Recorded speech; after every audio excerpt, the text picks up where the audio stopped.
Thanks for taking my question. Thanks to JJ for setting up this great opportunity. My name's Melissa Gallico. I'm completely new to the health field. I'm a military veteran, spent the last 20 years working as a national security analyst. Thank you. And during that time, I had the opportunity to live in a lot of different countries and move back and forth between the US and different areas in Africa, Europe, the Caribbean. And I noticed something really puzzling. When I lived in the United States, I had really severe cystic acne. And the dermatologist would tell me this isn't curable. They would give me prescription treatments like Accutane. And then I would go abroad, and no matter where I lived, it went away effortlessly. I would have clear skin the entire year, and then I'd come back for a week to visit, and right away, I'd have this problem again. And being an intelligence analyst, I decided I was going to figure out why, and I did. And it was because of the fluoride that they add to the water supply. And also that they added to food, because it's a common pesticide, which the FDA doesn't bother monitoring for, because they figure it's a nutrient. You know, we add it to the water.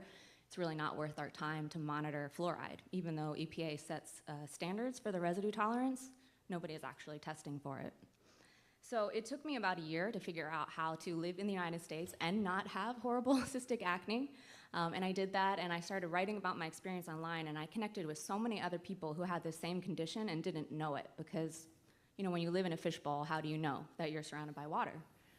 And so this condition is very common, and hypersensitivity to fluoride shows up in a lot of different ways, which people aren't aware of.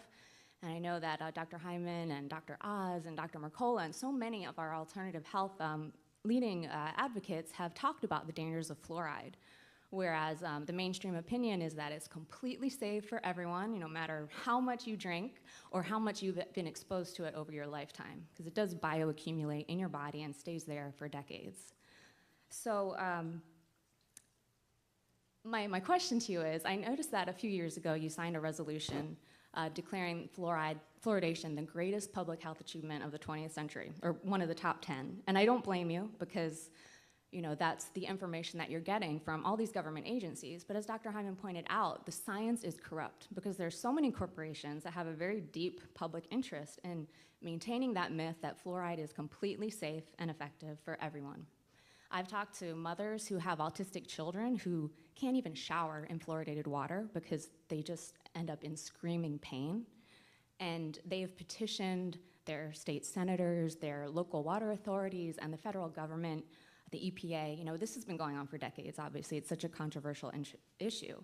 So my question is, what will it take for you to reconsider your position on public water fluoridation? And what can I do?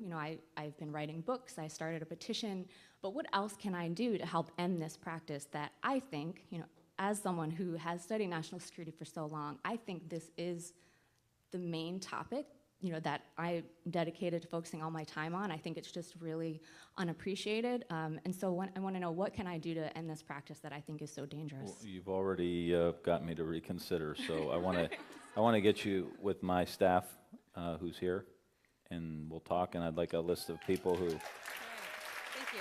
Thank you. Yeah, thank you. It's government in action right there, folks. Give the staff more work to do. Yeah, yeah. Well, we'll get on it. And the stories, that's how you move things with stories. And it's not just acne. There's many, many other issues with fluoride. Yeah.